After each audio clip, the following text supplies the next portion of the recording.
Hi, welcome back to Sarco in this week's version of Unload. Now, I hope this week I don't put anyone to sleep because, as someone said, you know how old walruses can be. What we're going to look at today is a Finnish Luger. Finland declared it was independent from Russia in 1917, started looking for a firearm, a handgun that they could use for their army. They got some Ruby-style pistols from France in 1919. That didn't work out. Between 1915 and 18, the 27th Jaeger Battalion had some Finnish soldiers in. They had a good experience with the POA Luger, so Finland decided that they would try to get some Lugers.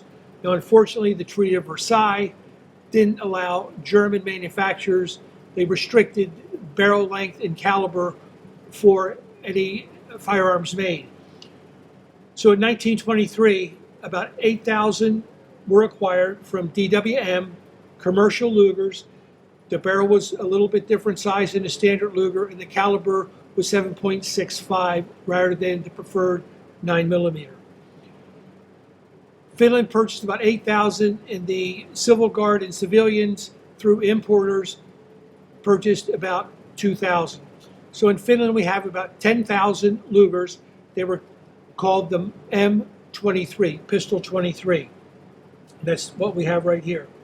Now, these guns saw very, very heavy use in the Winter War and the Continuation War when Russia was involved with Russia, the war involved with Russia.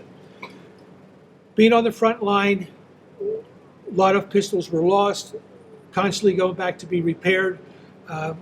Finland did purchase some spare parts from DWM later on. But when we start with 10,000, in 1940, after the end of the Winter War, we had about 7,000 left. 1944, we're down to about 4,800, so more than half were out of service and unrepairable. 1951, there's about 3,800 Lugers left in the country. Some of these were used by local police. Also, the Army did use them. It was the preferred handgun for the military until 1980, when it was replaced by the Browning High Power. Now, according to the research I've done, there were about 3,800 imported in 1987 from Finland by Century Arms International in Vermont. So, and this is one of those guns that they did import in. Now, when we look at the gun itself, this is a commercial version. Now, they did, as they came back, they would put Tikka barrels on the original Mausers. So we can start looking at the barrel. And we'll see right here, we have the triangular T, which is the Tikka trademark.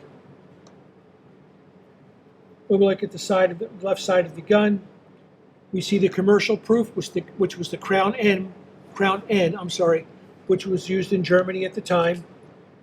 Next to it is the Swedish Army acceptance stamp, the boxed SA.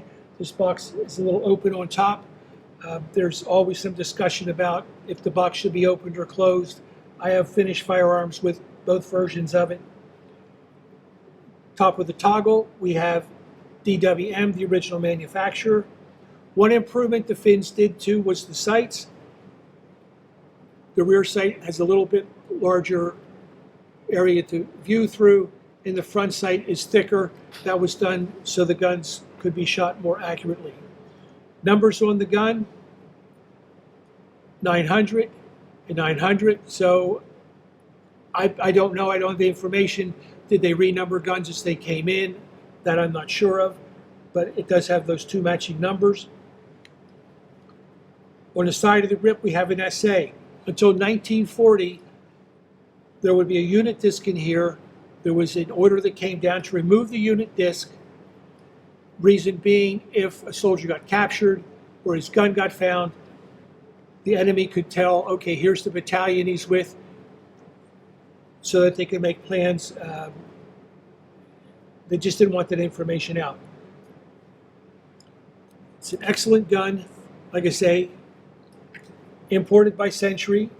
There's the Century stamp right on the bottom of the barrel. Tikka replacement barrel.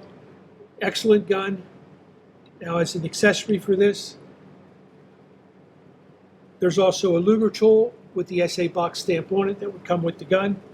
If you want to see some close-up pictures of this, learn more information about the gun, please visit our website. And if you like what you see, please subscribe. Thanks, and we'll see you again next time on Unload.